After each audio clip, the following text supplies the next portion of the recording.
দর্শক, বর্তমান পৃথিবীর কথা কি আর বলবো। দিন যত যায় মানুষের বিবেক বুদ্ধি জ্ঞান কোথায় যে হারিয়ে বিসর্জন দিচ্ছে তা সে নিজেও জানে না। মানুষ সময়ের সাথে সাথে এত বেশি যান্ত্রিক হয়ে গেছে যে তাদের কোথায় কখন কি করতে হবে সেই চিন্তাটাই হারিয়ে ফেলেছে। আমাদের কর্মকাণ্ডের এমন অবনতির ফলে পৃথিবী চলে যাচ্ছে প্রতিনিয়ত ধ্বংসের কাছে। যার ওই প্রতিচ্ছবি স্বরূপ আপনাদের সামনে কিছু স্থির চিত্র নিয়ে হাজির হয়েছি, যা আমাদের বর্তমান সমাজের পরিস্থিতিকে খুবই সুন্দরভাবে ফুটিয়ে তুলেছে। একজন পুরুষ হওয়ার জন্য আপনার দাড়ি গোঁফ হলেই সে প্রকৃত পুরুষ হয়ে যাবে না। প্রকৃত পুরুষ হওয়ার জন্য আপনার মধ্যে থাকতে হবে দায়িত্ববোধ, অন্যের প্রতি ভালোবাসা। এই স্থির চিত্রটিতে দেখা যাচ্ছে বাম পাশে একজন গর্ভবতী মহিলা খুব কষ্ট করে পাবলিক বাসে দাঁড়িয়ে আছে, কিন্তু সিটে বসে থাকা পুরুষদের এতে কোনো কিছুই আসে যায় না টাইপ এমন দেখাচ্ছে। ডান পাশেও একই অবস্থা দেখা যায়, পুরুষেরা মহিলাটির জন্য জায়গা ছেড়ে দিচ্ছে না, যা কখনোই একজন প্রকৃত পুরুষের কাছ থেকে সমাজ আশা করে না। প্রকৃত পুরুষ তারাই হয় যারা খুবই কেয়ারিং হয়ে থাকে। দর্শক, আমরা যখন কোনো বিলাসবহুল রেস্টুরেন্টে খেতে যাই তখন খাওয়ার পরে যে বিল আসে সেটা তো আমরা ঠিকই দেই। এই নিয়ে আমাদের মনে কোনো প্রশ্নই আসে না খাবারটাতে যত মূল্য ধরা হয়েছে তত কি আসলেই ঠিক আছে কিনা। এছাড়াও আমরা খাওয়ার পরে ওয়েটারকে টিপস দিয়ে থাকি, এতে আমার কোনো আপত্তি নেই, আপনার কাছে টাকা থাকলে অবশ্যই দেবেন। কিন্তু আমার আপত্তি সেখানে যখন কোনো গরিব অসহায় তরকারি বিক্রেতা কিংবা অন্য কোনো ব্যবসায়ীদের কাছ থেকে কিছু কিনে থাকি, তখন তাদের সাথে সামান্য কয়েকটা টাকা নিয়ে চলে ভয়ঙ্কর দর কষাকষি। তাদেরকে যদি আমরা 10-20 টাকা বেশিও দেই তাহলে কি তারা বড়লোক হয়ে যাবে? আমরা কেন এই মানসিকতা থেকে উঠতে পারি না? দর্শক, বর্তমান সমাজে পরকীয়া একটি মারাত্মক ব্যাধি হিসেবে সকলের মাঝে আঘাত এনেছে। এর ফলে আমাদের সমাজ মারাত্মকভাবে ক্ষতির সম্মুখীন হচ্ছে। এতে করে সম্পর্কের মাঝে যেমন ফাটল ধরছে, তেমনি এই নিয়ে সন্দেহ করে মানুষ নিজের সঙ্গীকেও মেরে ফেলছে। কিন্তু আমরা এমন কেন করি সেটা আমার মাথায় আসে না। কিছু নিম্ন পর্যায়ের মানসিকতার কারণে আজ আমাদের এই বিষয়টা নিয়ে এত বিশৃঙ্খলা। আমাদের এই ভয়ঙ্কর জিনিস থেকে বের হয়ে আসতে হবে যেভাবেই হোক। দর্শক, এই স্থির চিত্রটি আপনি লক্ষ্য করলে বুঝতে পারবেন মোবাইল ফোন আমাদের কিভাবে গ্রাস করে নিচ্ছে এবং ভবিষ্যতেও নেবে। এটি যেমন আমাদের সময় পরিবারকে আমাদের কাছ থেকে অনেক দূরে সরিয়ে দিচ্ছে, তেমনি একদিন আসবে যেদিন এটি আপনাকেও আপনার কাছ থেকে অনেক দূরে সরিয়ে দেবে। তখন আপনার কেবল চেয়ে থাকা ছাড়া আর কিছুই করার থাকবে না। এখনো সময় আছে, মোবাইল ফোনকে জীবনের সবকিছু বানানো থেকে বিরত রাখুন। দর্শক, বর্তমানে টাকা মানুষের কাছে এত বেশি প্রাধান্য পেয়েছে যে আপনি চাইলেও এর থেকে বেরিয়ে এসে নিজের বিবেককে বাঁচাতে পারবেন না। কারণ টাকার কাছে পৃথিবীর সবকিছু বিক্রি হয়ে যায়। টাকা দিয়ে আপনি সত্যিকে মিথ্যা বানাতে পারবেন আর মিথ্যাকে সত্য বানাতে পারবেন, যা কখনোই কাম্য নয়। দর্শক, আমাদের সবচেয়ে বড় সমস্যা হচ্ছে আমরা আমাদের নিজেদের দোষ অন্যের উপর চাপিয়ে দিতে পছন্দ করি। নিজের শত ভুল হওয়া সত্ত্বেও আমরা মনে করি এ তো আমার জন্য হয়নি, এটা এর জন্য হয়েছে, ওর জন্য হয়েছে, যাতে করে আমরা নিজেকেই কখনো উন্নত করতে পারি না।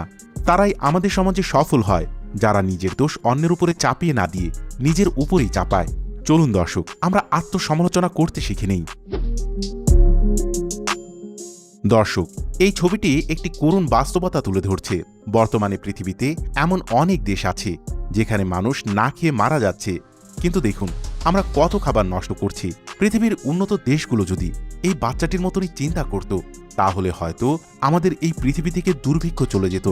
কিন্তু আফসোস, এমনভাবে চিন্তা করার মতন কেউ নেই।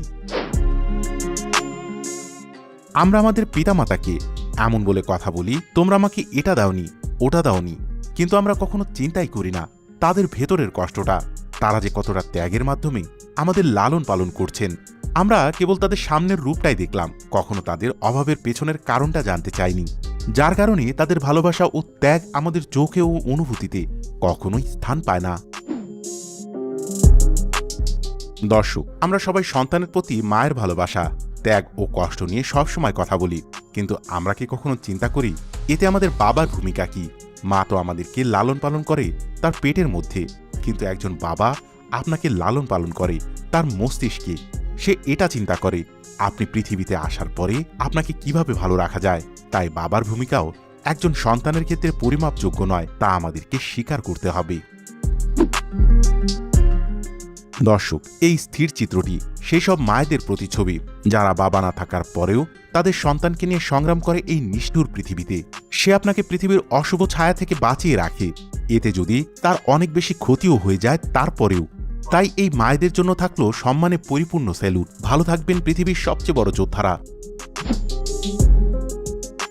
আমরা আমাদের পরিবেশের সকল গাছপালা কেটে ফেলে পরিবেশ ধ্বংস করে টিভিতে অথবা মোবাইলে গাছপালায় পরিপূর্ণ পৃথিবীকে দেখতেই পছন্দ করি। আমরা সেখানে বসে কখনো চিন্তা করি না যে গাছ না কেটে ফেলে যদি এগুলো সঠিক পরিচর্যা আমরা করতাম, তাহলে বাস্তব জীবনেও টিভিতে দেখার দৃশ্যর থেকেও চমৎকার দৃশ্য আমরা দেখতে পেতাম। কিন্তু আফসোস, এমন চিন্তা করার কেউ নেই। একটা কথা আছে না, মুখে মানুষের যত কিছুই দেখা যাক না কেন, একজন মানুষের ভিতরে কি আছে তা পৃথিবীর কেউ জানে না, সে কেবলই সেই জানে।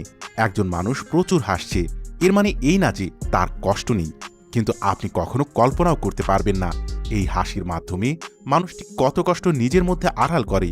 তাই মানুষের বাহ্যিক অবস্থা না দেখে তার ভেতরটা দেখার চেষ্টা করুন। সোশ্যাল মিডিয়া আমাদের অনেক গুরুত্বপূর্ণ কাজে আসে, এর মানে এই নয় যে এটি আমরা আমাদের জীবনের সবচেয়ে অবিচ্ছেদ্য অংশ বানিয়ে ফেলব।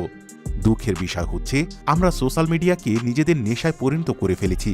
পৃথিবীর অন্য কিছু ছাড়া আমরা চলতে পারবো, কিন্তু সোশ্যাল মিডিয়া আমাদের কাছে না থাকলে মনে হয় যেন দম বন্ধ হয়ে আসছে। আমরা এটা কেন বুঝতে চাই না যে এটা একটা ভার্চুয়াল জগৎ, আর কিছুই না।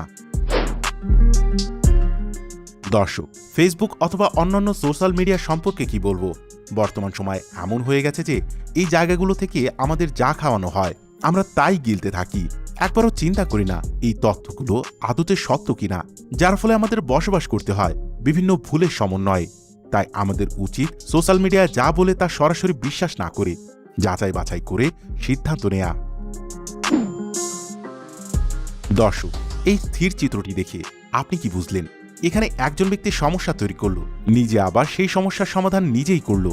এতে করে মানুষ হয়তো চিন্তা করতে পারে উনি খুবই ভালো মনের একজন মানুষ, উপকারী মানুষ। এইভাবে তাকে টাকা দেওয়ার সাথে সাথে মনে মনে তার প্রতি ভালো কিছুই চিন্তা করলো। কিন্তু মানুষটি যে কতটা ইলিউশনের মাঝে আমাদের রেখেছে তাকে আমরা কখনো চিন্তা করি? এমনভাবে আমাদের চারপাশে এমন অনেক মানুষ আছে যারা আমাদের এমন ইলিউশনের মাঝে রেখে ফায়দা তুলে নিচ্ছে। দর্শক, এই ছবিটি আমাদের বর্তমান পৃথিবীর করুণ বাস্তবতা, যেখানে আমাদেরকে এটা বোঝানো হয়েছে যে একজন পুরুষকে ধামাচাপা দেয়া হয় টাকার মাধ্যমে, একজন নারীকে ধামাচাপা দেয়া হয় ফুল কিংবা ভালোবাসার মাধ্যমে, আর একটি বাচ্চাকে দেয়া হয় চকলেট দিয়ে। এতে করে তারা কেউ আর কিচ্ছু বলে না কোনো সমস্যার বিরুদ্ধে, যা কখনোই কাম্য নয়। বাচ্চাদের সাথে যেই বাবা মায়েরা বিভিন্ন বিষয় উচ্চস্বরে কথা বলে তাদেরকে ভয় দেখিয়ে শাসন করে, তাই তাদের মধ্যে প্রতিফলন ঘটে বয়স বাড়ার সাথে সাথে। সেও যত বড় হবে তার সাথে সাথে আপনার প্রতি তার কোনো কারণ ছাড়া চিৎকার করবে। একটা সময় হয়তো আপনি তার বিপরীতে কিছু বলতে পারবেন, কিন্তু যখনই আপনি আপনার শক্তি হারাবেন অর্থাৎ বৃদ্ধ হবেন, তখন তার বিরুদ্ধে কিচ্ছু বলতে পারবেন না। তখন আপনাকে ঠিক সেইভাবেই থাকতে হবে যেভাবে সে ছোট্টবেলায় ছিল। তাই আমি আপনাদের বলবো, বাচ্চাদের অহেতুক শাসন না করে ভালোবাসা দিয়ে বোঝান, তাহলে দেখবেন তার ফল আপনি কতটা সুন্দর করে পাবেন। একটা সময়ের ফটোগ্রাফাররা বিভিন্ন অন্যায়ের বিরুদ্ধে নিজেরাই সোচ্চার হতো এবং তারা যতটুকু সম্ভব হয় সেইভাবে এগিয়ে যেত মানুষের বিপদে আপদে। কিন্তু এখন দেখা যায় সেই মানুষ বিপদে দাঁড়ানো তো দূরের কথা, মানুষের বিপদের মুহূর্তে ছবি তুলে সোশ্যাল মিডিয়াতে আপলোড দিয়ে নিজের দায়িত্ব উদ্ধার করে, আর নিজেকে মানুষের কাছে চমৎকার একজন ফটোগ্রাফার হিসেবে উপস্থাপন করে, যার প্রতিচ্ছবি স্বরূপ আপনি স্ক্রিনের ছবিটি দেখতে পাচ্ছেন। বর্তমানে মানুষ যখন বিপদে পড়ে তখন মানুষ তাকে সাহায্য করার পরিবর্তে সেটা ছবি তুলে সোশ্যাল মিডিয়াতে আপলোড দিয়ে কয়েকটা অহেতুক লাইক কমেন্ট পেতেই আনন্দ বোধ করে, আর এতেই নিজের সবচেয়ে বড় দায়িত্ববোধ খুঁজে পায় বলে মনে করে। কিন্তু দর্শক, এমনটা কি আদৌ হওয়া উচিত? আমরা কি আমাদের বিবেক বুদ্ধিকে এতটাই নিচে নামিয়ে ফেলেছি যেখানে সাহায্য করার কথা সেখানে সাহায্য না করে অন্য কিছু করাতেই ব্যস্ত, যা ওই ব্যক্তিটির বিন্দুমাত্র কাজে আসে না, বরং এর মাধ্যমে কখনো মানুষের বিভিন্ন সম্মানহানির ঘটনাও দেখা যায়। এখনই সময় আমাদের মানসিকতার পরিবর্তন করার। দর্শক, দেখলেন তো আমাদের পৃথিবীর বর্তমান অবস্থা কতটা করুণ। আমরা যদি আমাদের চিন্তা ভাবনা এবং চেতনাকে পরিবর্তন না করতে পারি তাহলে এই সব বিষয় থেকে মুক্তি পাওয়া সম্ভব নয়। তাই দর্শক, আপনাদের কাছে অনুরোধ, নিজেরা পরিবর্তন হয়ে যান এবং অন্যকেও এই সব বিষয়ে সচেতন করুন। তাহলে দেখবেন আমরা খুবই সুন্দর একটি বসবাস উপযুক্ত সুন্দর পৃথিবী পেয়ে যাচ্ছি, যা সত্যি আমাদের জন্য অনেক প্রয়োজন। মঙ্গল গ্রহে যাওয়ার জন্য বিলিয়ন বিলিয়ন টাকা খরচ না করে এই পৃথিবীকে পরিশুদ্ধ করার জন্য এই টাকাগুলোকে কাজে লাগান, কারণ পৃথিবীর মতন এত সুন্দর কিছু আর হতেই পারে না।